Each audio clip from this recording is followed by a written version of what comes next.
আজকে আমরা ব্রেডবোর্ডের গঠন এবং ব্রেডবোর্ড কী করে কাজ করে সে বিষয়ে জানব। ব্রেডবোর্ড একটা সাপোর্টিং বোর্ড বলতে পারি। আমরা যখন কোনো ইলেকট্রনিক সার্কিটকে কাজ করাই তার আগে আমরা ব্রেডবোর্ডে সার্কিটটা গঠন করে নিয়ে সার্কিটটা কাজ করছে কিনা দেখে নিই, সার্কিট এলিমেন্টগুলো ঠিকঠাক কাজ করছে কিনা বুঝে নিই, তারপরে বিভিন্নভাবে সেই সার্কিটগুলোকে কাজ করানোর ব্যবস্থা করি। সুতরাং ইনিশিয়ালি সার্কিটকে চেক করে নেওয়ার একটা বোর্ড হলো ব্রেডবোর্ড।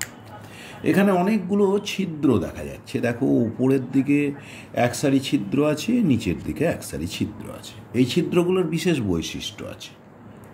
দেখো, উপরে যে ছিদ্র দেখতে পাচ্ছ 1 2 3 4 5 6 7 8 9 10, তাহলে 10টা অংশে সেগুলো বিভক্ত। ওপরের আবার নিচেও 10টা অংশে বিভক্ত। এই অংশগুলো সব ছিদ্রগুলো দেখো, এই ওপরের একটা সারি আছে, এই 5টা একদিক থেকে নিচে নিচে যুক্ত থাকে। অর্থাৎ এখানে পাশাপাশি কানেকশান পাওয়া যায়। অর্থাৎ এখানে আসলে একটা হরাইজন্টাল একটা মেটাল স্ট্রিপ দিয়ে নিচের দিক দিয়ে কানেক্টেড। তুমি যখন এই ছিদ্র দিয়ে তার ঢোকাবে সেখানে পাশাপাশি সেই তারগুলো কিন্তু যুক্ত হয়ে যাবে। আর নিচে মেটাল স্ট্রিপ আছে, সরাসরি খুবই কম রোধের পথটা পূর্ণ হবে। তাহলে এখানে কটা অংশ? মোট 5টা, 1 2 3 4 5টা এই উপরের সারিটা যুক্ত। একইভাবে দেখো, ডান দিকেও 5টা সারি কিন্তু যুক্ত, এই ওপরের 5টা সারি। একইভাবে এখানে নিচে আরও 5টা সারি এভাবে যুক্ত, এই নিচের দিকেও আরও 5টা সারি যুক্ত। এবার নিচের দিকে এসো, নিচেও এইরকম পরপর 5টা অংশ যুক্ত, 1 2 3 4 5, একটা সারি যুক্ত। এর নিচেও এরকম আরেকটা সারি যুক্ত, ডান দিকেও এরকম 5টা আরেকটা সারি যুক্ত আছে। এই পরপর দুটো অংশ, উপরের অংশ একটা, আর একটা হলো গিয়ে নিচের অংশ। এখানে ব্যাটারি কানেকশানটা করে রেখেছি বলে 5টা অংশ বুঝতে হয়তো মানে দাগটা ঠিক পড়ছে না, কিন্তু এইভাবেই যুক্ত থাকে। তাই দেখো, এইখানেতে তাহলে মোট কটা সেগমেন্ট হলো? উপরে 1 2 3 4, নিচেও হলো 4টে সেগমেন্ট। এই অংশগুলো হরাইজন্টালি যুক্ত পাশাপাশি। আর মাঝে দেখতে পাচ্ছ অনেকগুলো পাতে। ব্রেডবোর্ড বিভিন্ন রকমের হয়। একটু বড় সাইজের ব্রেডবোর্ড এটা, এর অর্ধেক সাইজেরও হতে পারে এবং বিভিন্ন কালারের তোমরা ব্রেডবোর্ড পাবে। তাহলে ওপরের আর নিচের অংশ হরাইজন্টালি যুক্ত। এবং ওপরের অংশে দেখো, মোট এক একটা রোতে, ওপরের রোতে মোট 100টা ছিদ্র আছে। তার মধ্যে বাঁদিকের ভুল হলো, ওপরে এইখানে আছে 5 5 25 25 50টা, ওপরে 50 50 100টা। তাহলে ওপরে মোট দুটো শাড়ি মিলে 100টা ছিদ্র। একটা শাড়িতে আছে কতগুলো?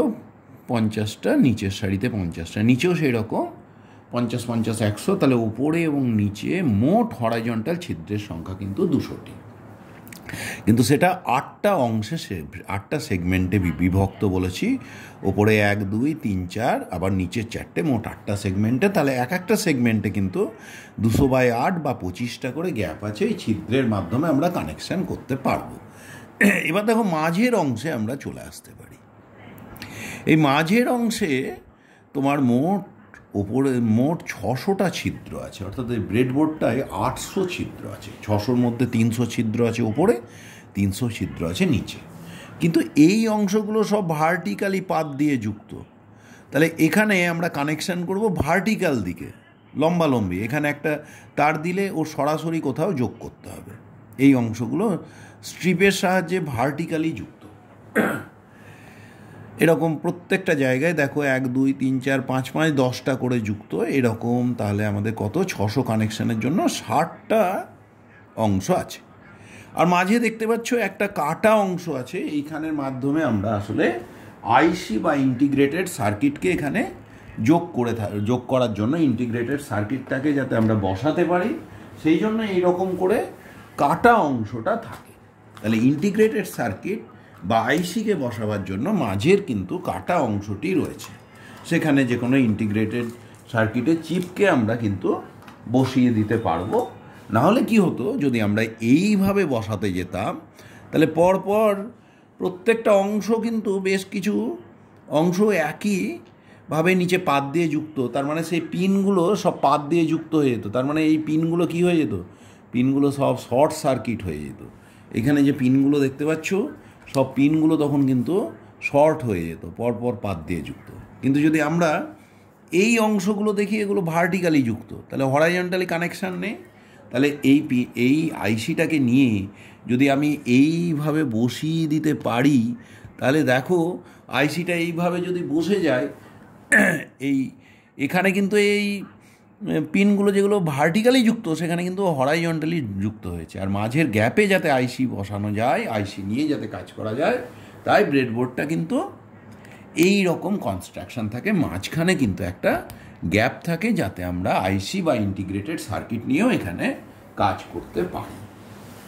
এখানে কিভাবে কানেকশান, তাহলে আমরা বলে দিয়েছি উপরের অংশের কানেকশান হরাইজন্টাল, ওপরের অংশটা 4টে সেগমেন্টে যুক্ত। তাহলে কোনো একটা কানেকশান যদি নিই, ওপরে একটা জায়গাতে উপরের 4টে সেগমেন্টের কোনো একটা জায়গায় কানেকশান নিলে তার হরাইজন্টালে সেই কানেকশানটা পেয়ে যাব। যেমন ধরো আমরা এখানে ব্যাটারিটা যোগ করেছি, ব্যাটারির পজিটিভ প্রান্ত সবুজ তারটাকে নিচে যোগ করেছি। তাহলে এই যে এই সেগমেন্ট, ওপরের সেগমেন্টের 25টা ঘরই কিন্তু ব্যাটারির পজিটিভের সঙ্গে যুক্ত করা যাবে, যে কোনো জায়গায় তার দিয়ে আমরা যোগ করলেই পেয়ে যাব। আবার দেখো এখানেতে দেখো নেগেটিভ প্রান্তটা নিচের এখানে যোগ করেছি। তাহলে এই রোয়ের যে এই 25টা যে ছিদ্র আছে, যে কোনোটাই তার দিয়ে কানেক্ট করলে সেটাকে ব্যাটারির নেগেটিভ প্রান্তের সঙ্গে যোগ করা যাবে। এখন আমরা একটা লেড ব্লিঙ্কিংয়ের চেষ্টা করছি। এই লেডের দেখো যে পাটা একটু বড়, দেখো লেডের যে দুটো পা তার মধ্যে একটু বড় পা যেটা সেটা পজিটিভ আর ছোটো পাটা নেগেটিভ। সুতরাং পজিটিভকে পজিটিভ প্রান্তে যোগ করব, নেগেটিভকে আমরা নেগেটিভ প্রান্তে যোগ করব। কিভাবে করতে পারি দেখো, আমরা অবশ্যই লেডটা যাতে নষ্ট না হয়ে যায় তাই আমরা একটা রেজিস্ট্যান্সের মাধ্যমে যোগ করব। তাহলে দেখো এইখানে আমরা ব্যাটারির কানেকশান নিচ্ছি, ব্যাটারির পাশের 25টার মধ্যে যে কোনো পাতে আমি যোগ করলাম, যোগ করে লেডের কোথায় যোগ করে দেবো, পজিটিভে। কিন্তু লেডের অংশটা যেখানে বসিয়েছি লেডটা, সেখানে কিন্তু কানেকশান হলো ভার্টিক্যাল। তো দেখো এখানে ভার্টিক্যাল কানেকশান, তাই এই যে রোদটাকে যখন যোগ করলাম, রোদটাকে কিন্তু লেডের সঙ্গে কিন্তু ভার্টিক্যাল লাইন বরাবর যোগ করেছি। দেখো ভার্টিক্যাল লাইনে একই লাইনে আছে। এখানে লেডের থেকে আর কি করব, লেডের নেগেটিভ প্রান্তটাকে নিয়ে যেতে হবে। নেগেটিভ প্রান্তটা কি করে যাবে দেখো, তাহলে লেডটাকে আমরা যোগ করে দিলাম রোধের মাধ্যমে, তাহলে এখানে লেড কানেকশান পেল। এবার লেডে আমরা কি করব, নেগেটিভ প্রান্তটাকে নেগেটিভে কানেকশান দেবো। নেগেটিভ কানেকশান দেখো এই নিচের সারির এই 25টা ঘরের যে কোনোটায় আমি কিন্তু কানেকশান দিতে পারি। এবার নিচের সারিতে যোগ করেছি। এবার দেখো এখানে ভার্টিক্যাল কানেকশান পেলেই এখানে জ্বলে যাওয়া উচিত তারটার, কিন্তু এখানে কোনো একটা জায়গা হয়তো লুজ কানেকশান আছে তাই জ্বললো না। দেখো আমাদের আবার তারটা খুলে দেখি, আমাদের কানেকশানের সময় আমরা কিন্তু একটা ভুল কানেকশান করে ফেলেছি। যেটা পজিটিভ ভেবেছি সেই প্রান্তটা কিন্তু নেগেটিভ ছিল। আর লেডে কিন্তু উল্টোভাবে কানেকশান হলে কিন্তু লেডটা কিছুতেই জ্বলবে না আমাদের। এবার দেখো তো একই ঘরে কানেকশান হয়েছে কিনা, না হয়নি। এইবারে একই ঘরে কানেকশান হয়ে গেল, এবং কানেকশান হওয়া মাত্র দেখো লেডটা কিন্তু জ্বলছে। তাহলে আমরা যেই কানেক্ট করলাম দেখো লেডটা জ্বলছে। এবার যদি কোনো একটা তার খুলে দিই দেখো লেডটা অফ হয়ে গেল। আবার দেখো ওই পাশাপাশি এই ঘরে দিলাম, লেডটা জ্বলছে। এখন এই ঘরে না কানেক্ট করে নিচে বলেছি হরাইজন্টাল কানেকশান, যে কোনো জায়গায় তারটা যোগ করলে এই লেডটা কিন্তু জ্বলবে। কিন্তু দেখো লেডের যে পা, এইখানে ভার্টিক্যাল কানেকশানে কিন্তু একই ঘরে যখন তারটা যোগ করছি তখন লেডটা জ্বলছে, সার্কিটটা ক্লোজ হচ্ছে। কিন্তু যদি আমি পাশের ঘরে নিই হবে না। কিন্তু যেই এখানে একই ঘরে নিচ্ছি জ্বলে গেল লেডটা, দেখো সাদা আলো হয়েছে। এবার আমরা আরেকটা লেড নিয়ে দেখি সেটাকে আমরা জ্বালাতে পারছি কি পারছি না। তাহলে দ্বিতীয় আরেকটা লেড নিচ্ছি। এই লেডটা দেখো, এই যে লেড লাল, এটা লাল আলো দেবে, এবং লেডে কোন পাটা বড় দেখো সেটা আমাদের দেখে নিতে হবে। লেডটাকে নিয়ে আমরা দেখে নিলাম এই পাটি কিন্তু বড়, এই যে এই পাটি বড়, তাহলে এটা পজিটিভ। তাহলে পজিটিভ প্রান্তকে এখানে যোগ কিন্তু আমরা করব।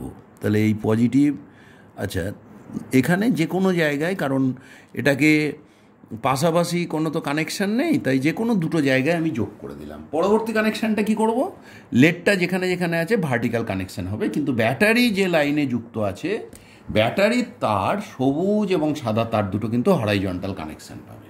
তাহলে লেডের পজিটিভ আর ব্যাটারির পজিটিভ নেব। ব্যাটারির পজিটিভ মানে এই যে এই রোয়ের 25টা যে কোনো তারের সঙ্গে যোগ করবো, এখানের সঙ্গে লেডের পজিটিভ যোগ হলো। এবার লেডের নেগেটিভ যোগ করার আগে কিন্তু আমাদের একটা কাজ করতে হবে, সেটা হলো আমাদের কিন্তু একটা রেজিস্ট্যান্স যোগ করে দেওয়া উচিত, নাহলে লেডে কিন্তু বেশি কারেন্ট গিয়ে লেডটা নষ্ট হয়ে যেতে পারে। তাই লেডের রেজিস্ট্যান্সটা কী করে যোগ করতে পারি, এখানে একটা তার দিয়ে আমরা যে কোনো জায়গায় যোগ করে দিই, যে কোনো জায়গায় আমরা যোগ করে দিই এখানে, এর সঙ্গে একই লাইনে, কিন্তু এটা হলো ভার্টিক্যাল কানেকশান কিন্তু আমাদের।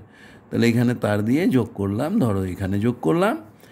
এইবার আরেকটা তার দেখো, লেডের নেগেটিভ থেকে নেগেটিভটা যোগ করেছি কিসের মাধ্যমে, আমরা একটা রোধের মাধ্যমে। রোধের সঙ্গে এখানে কানেকশান হবে ভার্টিক্যাল কানেকশান। ভার্টিক্যাল কানেকশানের পরে এখানে যে কোনো জায়গায় যোগ করলেই দেখো লাল লাইটটা জ্বলে উঠলো।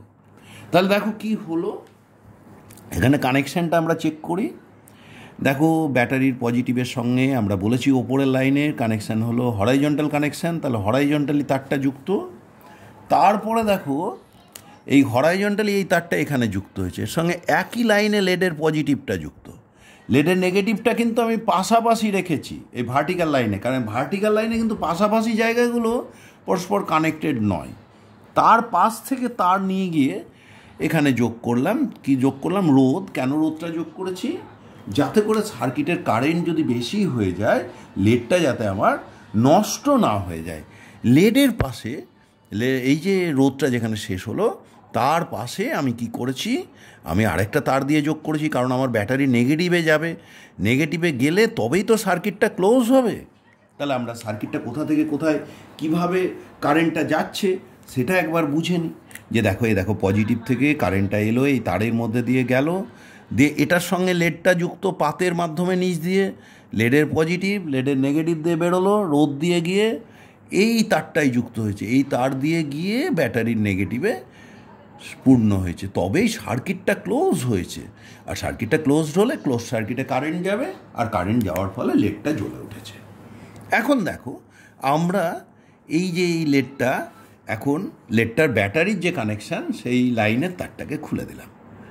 এবার কানেকশানটাকে আমি দেখো আবারও জ্বলে গেছে, ওই লাইনের অন্য আরেকটা জায়গায় যোগ করছি, জ্বলে গেছে। এখান থেকে খুলে ওই লাইনে আরেক জায়গায় যোগ করছি, লেডটা জ্বলে গেল। এখান থেকে খুলে এই দিকে আমি আরেক জায়গায় যোগ করছি, জ্বলে গেল। দেখো 25টা তারের বাইরে যখন আমি যাচ্ছি আর কিন্তু জ্বলবে না।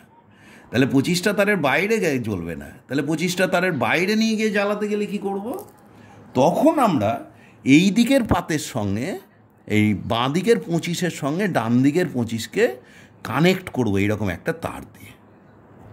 তা দেখো বাঁ দিক আর ডান দিক কানেক্টেড হয়ে গেছে। এখন লেড দেখো, রেড লেডটা জ্বলছিল না, এখন দেখো আবার জ্বলছে। এখন কিন্তু আমরা পরের 25টাতে চলে এসেছি, অর্থাৎ এই 50টা পাত, এই ওই শাড়ির 50টা যে ছিদ্র সবই পাত দিয়ে যুক্ত হয়ে গেছে কার্যত। এখানে তার দিয়ে যখন যোগ করেছি, ওই ডান দিকের আমার ডান হাতের যে প্লেটটা আর বাঁ দিকের প্লেটটা একটা তার দিয়ে যোগ হয়ে গেল, তাহলে পুরো পথে কারেন্টটা যেতে পারছে। এখন কিন্তু আমি 50টা তারকেই কিন্তু কাজে লাগাতে পারছি, 50টা ছিদ্রকেই। সুতরাং 50টা ছিদ্রের মাধ্যমে আমি কানেকশানটা পাচ্ছি। ঠিক আছে, দেখো এখানে যে কোনো ছিদ্রে যোগ করলেই জ্বলছে। সুতরাং আমাদের এখানেতে আমরা বুঝতে পারলাম যে এক্ষেত্রে কানেকশান কিভাবে রয়েছে। এইবার দেখো যদি আমরা এই কাজটা করি, দেখো এইখান থেকে তারটাকে খুলে নিলাম, সার্কিটটা ক্লোজ আর নেই, তাহলে কেটে গেছে, কারেন্ট নেই। এই দেখো উপরে যে কোনো এই 5টা যে কোনোটাই যদি আমি যোগ করি, এখানে যোগ করলাম জ্বলে গেল। আচ্ছা এইখানে যদি যোগ করি জ্বলবে না, কিন্তু এই 5টা যে কোনোটাই, এটাই যোগ করলাম জ্বললো, এটাই যোগ করলাম জ্বললো, এটাই যোগ করলাম জ্বললো, আর একটাই নিজেই তো আছে। তাহলে এই 4টে, এই যে ভার্টিক্যাল লাইন যেটাই যোগ করবে সার্কিটটা ক্লোজ হবে। তাহলে ওই কানেকশানটা পাওয়ার জন্য এখানে যে কোনো ভার্টিক্যাল লাইনে লেডটাকে যোগ করলে তারটা কিন্তু জ্বলে যাবে। এই হলো ব্রেডবোর্ডের কানেকশান। তাহলে ব্রেডবোর্ডের উপরের আর নিচের 4টে সারি কিন্তু হরাইজন্টালি কানেক্টেড, এবং সেটা দুটো অংশে বিভক্ত। বাঁ দিকের 25টা ছিদ্র, ডান দিকের 25টা ছিদ্র আলাদা। তাহলে ওপরেরটায় 4টে অংশ আছে, আমরা দেখালাম 4টে অংশকে দুটো হিসেবে কাজ করতে পারে। একটা তার দিয়ে কানেকশান করে দিলেই বাঁ দিকটাও যে কাজ করবে, ডান দিকটাও সেই কাজ করবে। এবার দেখো আমরা নেগেটিভটাকে কি করে কাজে লাগাতে পারি। দেখো এইখানে আর জ্বলছে না, আচ্ছা 1 2 3 4 5 বিয়ন্ড 5 চলে গেলে আর তো জ্বালানো যাচ্ছে না, জ্বলবে না। কিন্তু এটাকে যদি জ্বালাতে হয় কি করব আমরা, এই যে এই 5-এর যে কোনো একটাকে নিলাম, নিয়ে ডান দিকের সঙ্গে আমরা যোগ করে দিই। এইবার তারটাকে ডান দিকে তুমি যেখানে জ্বালাবে, যোগ করবে, জ্বলে যাবে। দেখো লেটটা জ্বলে গেছে। সুতরাং ওই পাশের লুপে, ওই হরাইজন্টাল কানেকশানের পাশের লুপের সঙ্গে ওই 5টা তার, যেখানে 5টার অংশের ছিদ্র, 25টা ছিদ্র শেষ হচ্ছে, তার যে কোনোটার সঙ্গে পাশের অংশটাকে যোগ করে দিলে ওই 50টা তারকেই ওই পাত দিয়ে যুক্ত, মানে সেম পোটেন্সিয়ালে নিয়ে আনা যাবে। এইভাবে ব্রেডবোর্ডের সাহায্যে আমরা বিভিন্ন ইলেকট্রনিক সার্কিটকে আগে পরখ করে দেখে নিতে পারি আমাদের সার্কিট সাজানো ঠিক হয়েছে কিনা, সার্কিট এলিমেন্টগুলো ঠিকভাবে কাজ করে আমাকে কারেন্ট দিচ্ছে কিনা, আমার যথাযথ রেজাল্ট পাচ্ছি কিনা। তারপরে সেই অংশগুলো ঝাল ইত্যাদি করে যোগ করে আমরা বিভিন্ন মডেল তৈরি করতে পারি। সুতরাং মডেলটাকে ভেরিফাই করার প্রাথমিক বোর্ড হলো ব্রেডবোর্ড, এবং আশা করি এবারে ব্রেডবোর্ডের যে কানেকশান সেই সংক্রান্ত ব্যাপারে তোমাদের মোটামুটি একটা ধারণা তৈরি হয়ে গেল, যাকে কাজে লাগিয়ে তোমরা ব্রেডবোর্ডে সার্কিট চেক করতে পারবে।